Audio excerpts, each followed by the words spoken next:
Howard garden ने 1983 में एक बुक लिखी बड़ी फेमस। ये बेसिकली अमेरिकन साइकोलॉजिस्ट है, फ्रेम्स ऑफ माइंड। और उसने इस चीज़ को चैलेंज किया कि जो इंटेलिजेंस है ये ग्लोबल मेंटल कैपेसिटी है।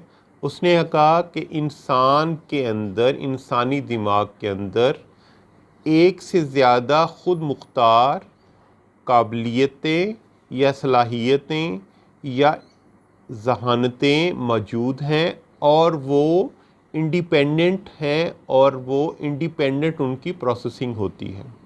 और उसी प्रोसेसिंग के बाद वो फिर हम प्रॉब्लम सॉल्विंग का ये जो एबिलिटी है, और हर फील्ड में जो आपके ब्रेन का एक ख़ास हिस्सा है वो उसकी फंक्शनैलिटी होती है। और उस ब्रेन की जो स्पेसिफिक एरिया ऑफ ब्रेन है उसमें जो आपकी जो इंटेलिजेंस एग्जिस्ट कर रही होती है, उसी फंक्शनिंग और प्रोसेसिंग के रिज़ल्ट में हमने वो प्रॉब्लम सॉल्व करना होता है।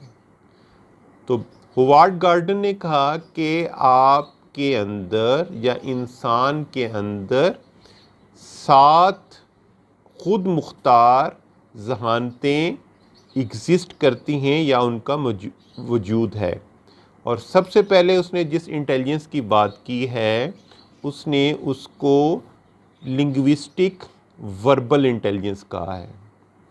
ये लिंग्विस्टिक या लिसानी जो हमारी ज़हानत है, जो कि हम लैंग्वेज जब सीखते हैं उसी वक्त इसमें अंदर इंक्रीज़ होती है। और ये जो सारी ज़िंदगी जो लैंग्वेज है, इसी वजह से इंसान को हैवान नातिक भी कहते हैं, बोलने वाला इंसान या जानदार। तो बेसिकली लिंग्विस्टिक एबिलिटी जो है वो आपको कम्युनिकेशन में, आपको सोसाइटी में दूसरों के साथ अफिलिएशन में, दूसरों के साथ हर तरह के जो हमारे रिलेशनशिप है उसमें हमारी लैंग्वेज जो है उसका बहुत ज़्यादा इम्पॉर्टेंट रोल है। जो लोग लिंग्विस्टिक एबिलिटी या लिसानी एबिलिटी जिनके अंदर ज़्यादा होती है, जिनके अंदर लिसानी ज़हानत ज़्यादा होती है, वो अच्छे मुकर्रर होते हैं, अच्छे शायर होते हैं, अच्छे अदीब होते हैं, अच्छे लिखारी होते हैं, अच्छे टीचर होते हैं, अच्छे एंकर पर्सन होते हैं। इस इंटेलिजेंस की वजह से हम बहुत जो अजीम जो फ़िलासफ़र हैं, जो राइटर हैं, जो लिखारी हैं, उनका नाम हमें पता है। जैसे आप देखें शेक्सपियर है, गालिब है, इकबाल है, ये सारे के सारे जो लोग हैं इनके अंदर लिंग्विस्टिक एबिलिटी जो थी वो बहुत ज़्यादा थी। उनकी लिंग्विस्टिक एबिलिटी आउटस्टैंडिंग थी। आप देखें कि जो जोश मली आबादी है वो कहते हैं कि उर्दू मेरे घर की लौंडी है, मैं जिस तरह चाहूँ इसको, इसके जो अल्फाज हैं, इसके अंदर जो वोकेबलरी है, इसका जो लेक्सिकन है, उसको जिस तरह चाहूँ मैं इस्तेमाल करूँ। इसी तरह मौलाना ज़फ़र अली ख़ान ने कहा है कि उसको कैसे वो ग्रेस्प है और कैसे जब वो लोग शायर होते हैं तो कैसे ज़मीन और आसमान के कलाबे मिलाते हैं। तू गज़ल ख़ानी पे आ जाए तो है ख़ाजू वक्त, जुल्फ़ अंबर बार से कज़दम बखेर अज़दर निकाल।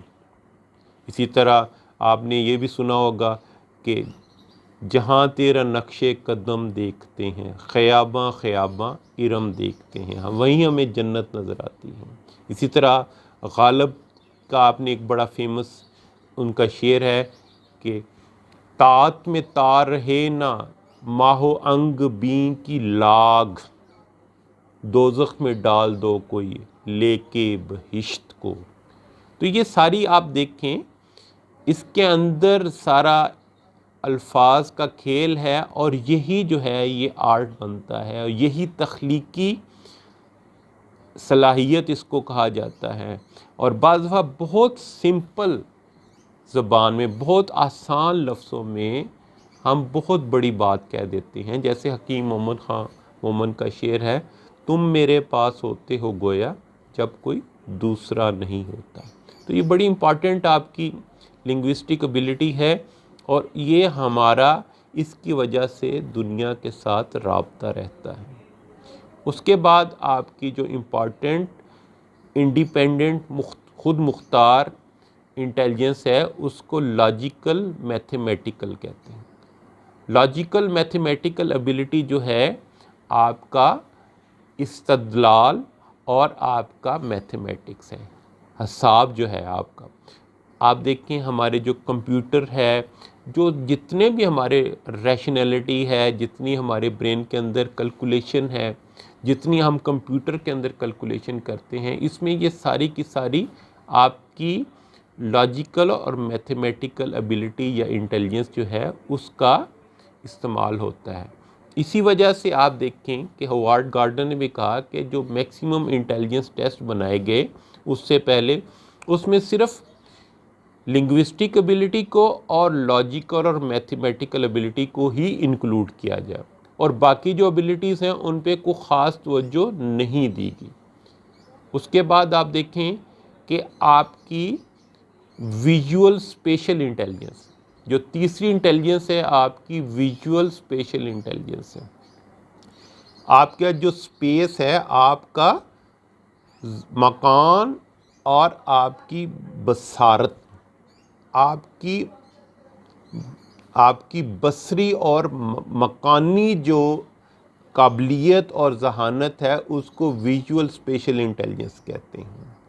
हम कैसे एक ख़ास इन्वायरमेंट में कैसे कैलकुलेट करते हैं कि ये चीज़ इसके अंदर आ जाएगी, ये कैसे हम जो एक मुजस्मा साज है वो कैसे उसका अंदाज़ा होता है कि किस प्रोपोर्शन से बनाऊंगा, ये जो पत्थर है मैं उसको किस तरह उसकी तराश खराश करूंगा तो मुझे एक बेहतर मेरी तख्लीक होगी, कितना मेरा मुजस्मा उससे उसकी तख्लीक उसमें उतने ही निखार आएगा।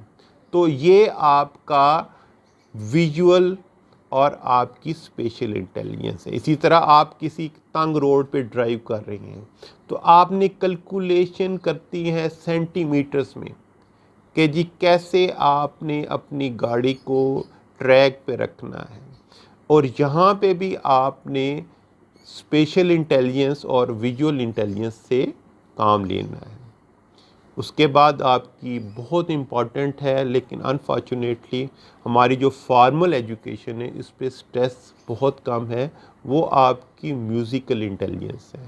ये जितने बड़े ये फ़नकार हैं, ये नुसरत फ़तेह अली ख़ान है, मलका तरन्नुम नूर जहाँ हैं, लता मंगेशकर हैं, ये इनके अंदर डेफिनेटली म्यूज़िकल एबिलिटी, जितने हमारे जो कंपोज़र हैं, ये ख्वाजा खुर्शीद हैं, जो बाकी जितने बड़े कंपोज़र हैं, डेफिनेटली उनके अंदर म्यूज़िकल एबिलिटी बहुत ज़्यादा थी। ऐसे रहमान है तो ख्वाजा, इस तरह जो अकबर के दौर में 9 रत्नों में शामिल था ख्वाजा तानसेन जो थे, वो बहुत बड़े, और जितना हमारा जो क्लासिकल म्यूज़िक है उसकी जो आगाज़ ही जो उसकी ख्वाजा तानसेन से होती है। तो ये म्यूज़िकल इंटेलिजेंस जो है ये बहुत इम्पॉर्टेंट है और इस पे स्ट्रेस होना चाहिए। इसके बाद एक और इंटेलिजेंस है जिसको बॉडीली किनेस्थेटिक कहते हैं। ये जो आपकी बॉडी और उससे रिलेटेड जो मूवमेंट हैं, ये जितने हमारे प्लेयर्स हैं, जितने हमारे खिलाड़ी जो हैं, ये खा वो क्रिकेट खेलते हैं, वो हॉकी खेलते हैं, ये तमाम के तमाम जो लोग हैं, ये जो डांसर हैं, ये जो हमारे जो फिज़िकल जो ट्रिक्स परफॉर्म करते हैं, जो बैलेंस करते हैं किसी रस्सी पे करते हैं, तो ये सारे के सारे उनके अंदर बॉडीली किनेस्थेटिक जो है, आपकी जो बॉडीली किनेस्थेटिक इंटेलिजेंस है उनके अंदर ये ज़्यादा है। जितने बड़े ओलंपियंस हैं उनकी जिस तरह कैलकुलेशन होती है, जितनी उनकी बॉडी के अंदर स्विफ्टनेस है, एजिलिटी है, it is all due to their bodily kinesthetic. उसके बाद आपकी और बहुत इम्पॉर्टेंट इंटेलिजेंस है, इसको इंट्रापर्सनल कहते हैं।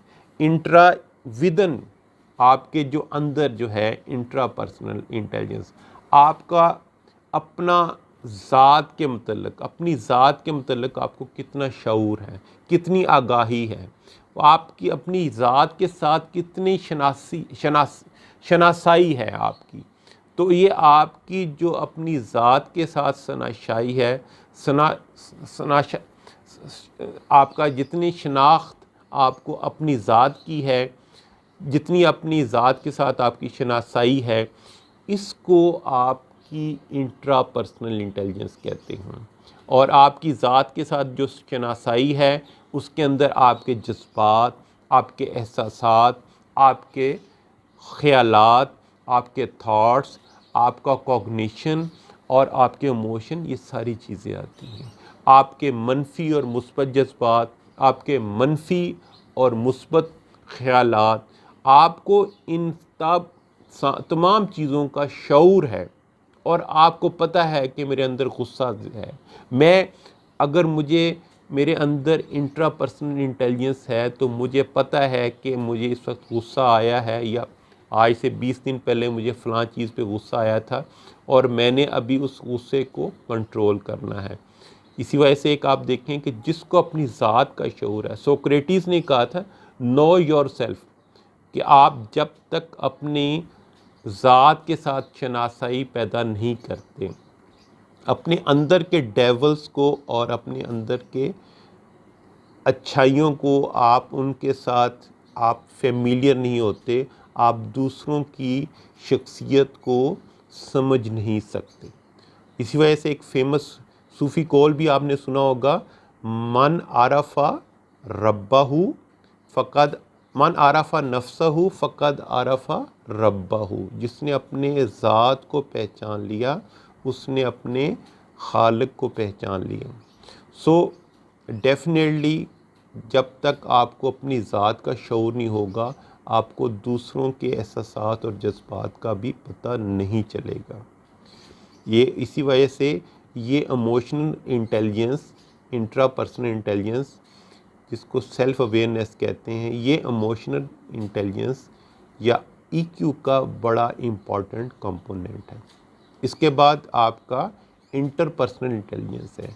ये इंटरपर्सनल इंटेलिजेंस है आपको अपने साथ साथ दूसरों के एहसासात, उनके जज्बात, उनके ख़यालात, उनकी मूवमेंट, उनके पोस्चर जेस्चर, उनकी कम्युनिकेशन का कितना अदराक है, आप उसके कितना एक्यूरेटली, कितना आप उसको अहसन तरीके से, मारूज़ी तरीके से, गैर जानबदार होकर आप उनको किस तरह असेस कर सकते हैं, कैसे उसकी आप उसकी ताबीर कर सकते हैं। ये सारी की सारी चीज़ें अगर एग्जिस्ट करती हैं तो आपके अंदर इंटरपर्सनल इंटेलिजेंस, आपकी सोशल स्किल्स उसमें ज़्यादा हैं, आपकी एम्पैथी इंडिकेट होती है, आपको अगर दूसरों के जज्बात का पता है, उनकी सफरिंग्स का पता है, तो आपके अंदर एम्पैथी ज़्यादा है।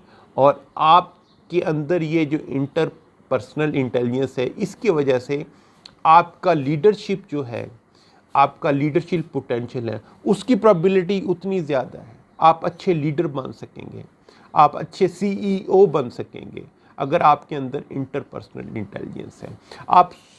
आप कितने ये चैरिटी जो लोग करते हैं, जो अब्दुस्तार एदी थे, ये जो रमज़ान छिपा जो है, या डॉक्टर अदीब रिजवी हैं, ये सारे के मदर टेरेसा है, जितनी लोग वेलफेयर करते थे, डॉक्टर एम्बेडकर जो थे, वही सारे के सारे वो लोग थे ये सोशल रिफॉर्म जो करते थे, जब मार्टिन लूथर किंग जो था, ये सारे के सारे लोग, इनके अंदर इंटरपर्सनल इंटेलिजेंस एग्जिस्ट करती थी। लेकिन इंटरेस्टिंगली इनकी इंटरपर्सनल इंटेलिजेंस इनकी इंट्रापर्सनल इंटेलिजेंस के साथ उसका मुस्बत कोरिलेशन था, पॉजिटिव कोरिलेशन था। आपके अंदर इंट्रापर्सनल इंटेलिजेंस होगी तो आपके पास इंटरपर्सनल इंटेलिजेंस भी, उसमें भी आपका उसकी प्रोबेबिलिटी ज़्यादा होने की है।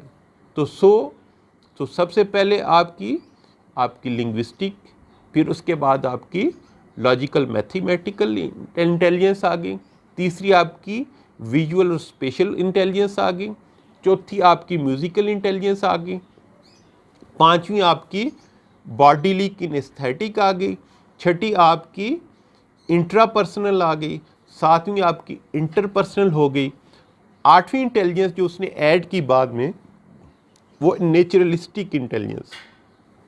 आप कितने अपना जो इन्वायरमेंट, आपके इर्द गिर्द जितने स्पीशीज़ हैं एनिमल्स की, प्लांट्स की, आपका जो इन्वायरमेंट है उसके अंदर जो पोल्यूशन है, जो कितनी आपकी स्पीशीज़ एनिमल्स की और प्लांट्स की वो एक्सटिंक्ट हो रही हैं, मादूम हो रही हैं, और उसमें हम क्या कंट्रीब्यूट कर सकते हैं, ग्रीन हाउस गैसेस का क्या इफ़ेक्ट है, किस वजह से हमारे जो इन्वायरमेंट है उसके अंदर पोल्यूशन ज़्यादा आ रही है, किस वजह से हमारे इन्वायरमेंटल प्रॉब्लम हो रही हैं, किस तरह हम दरख्त काट रहे हैं, कैसे एनिमल स्पीशीज़ जो हैं वो एक्सटिंक्ट हो रही हैं और हमें उनका एहसास नहीं है कि किस तरह उनके मादूम होने की वजह से हमारा अपना वजूद भी है वो भी ख़तरे में पड़ गया है। तो ये बहुत ज़्यादा नेचुरलिस्टिक इंटेलिजेंस की बहुत ज़रूरत है आज के दौर में, जब हम देख रहे हैं कि हम हर तरह के माहौल इन्वायरमेंटल जो प्रॉब्लम है उनको फेस कर रहे हैं।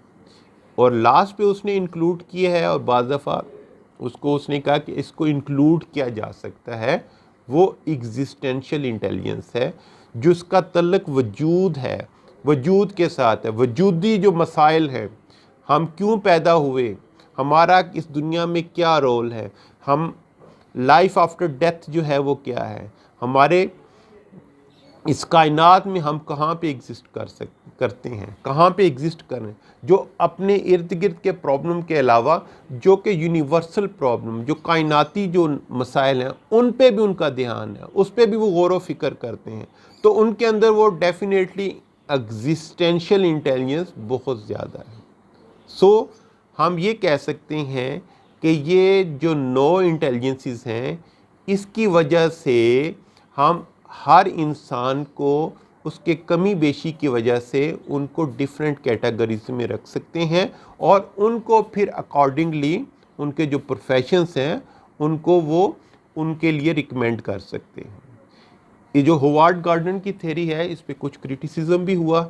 सबसे पहले उन्होंने कहा जी कि ये टैलेंट्स हैं और ये टैलेंट्स या स्किल्स हैं जिसको इंसान इन्हांस कर सकता है, और ये जो इंटेलिजेंस है वो एक ही है जिसको हम स्मॉल जी से रिप्रेजेंट करते हैं, जिसका सिंबल हम इससे पहले जितने साइकोलॉजिस्ट थे उन्होंने उसको स्मॉल जी से उसको रिप्रेजेंट किया है।